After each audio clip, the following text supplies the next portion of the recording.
এই বাপ, তোমরা যারা সিজদা করো না, তোমরা বলো না বাজান, বলো না এই দরদি ভাই চিৎকার করে বললাম, তুমি যদি বলো তোমার পায়ে ধরতে, আমি পায়ে ধরতে রাজি।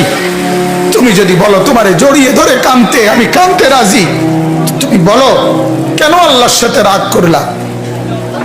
কেন আল্লাহর সাথে রাগ করলা?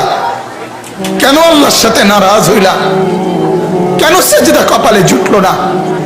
কেন মালিকের সাথে সারাদিনের এত কিছুর বিনিময়ে আল্লাহ তাআলা একটা মিস কল দিলে, 2 সেকেন্ডের একটা মিস কল দিলে বন্ধু তুমি টের পাও তোমার মোবাইলে মিস কল আসছে। এত বড় মসজিদে 6টা মাইকের হরন দিয়া আল্লাহু আকবার বলে তোমারে ডাক দেয়, তোমার একটাবারও কানে লাগে না, বিবেকে লাগে না।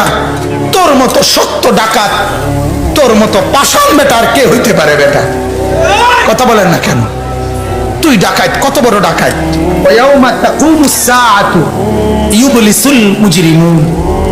আল্লাহ তাআলা বলেন যখন হাসরের মাঠ কায়েম হবে, হাসরের মাঠ যখন কায়েম হবে, নাফরমানরা, পাপীরা,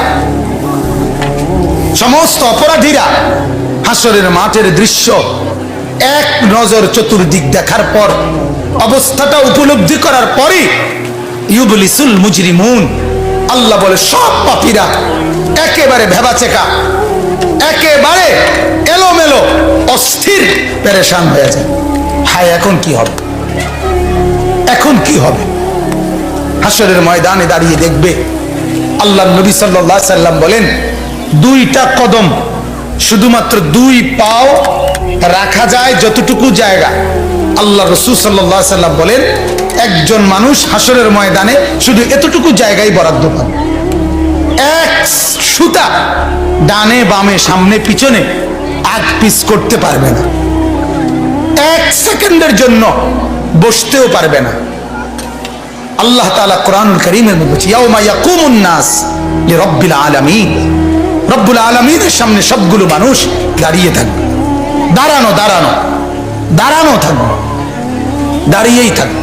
মাথার 1.5 হাত উপরে সূর্য।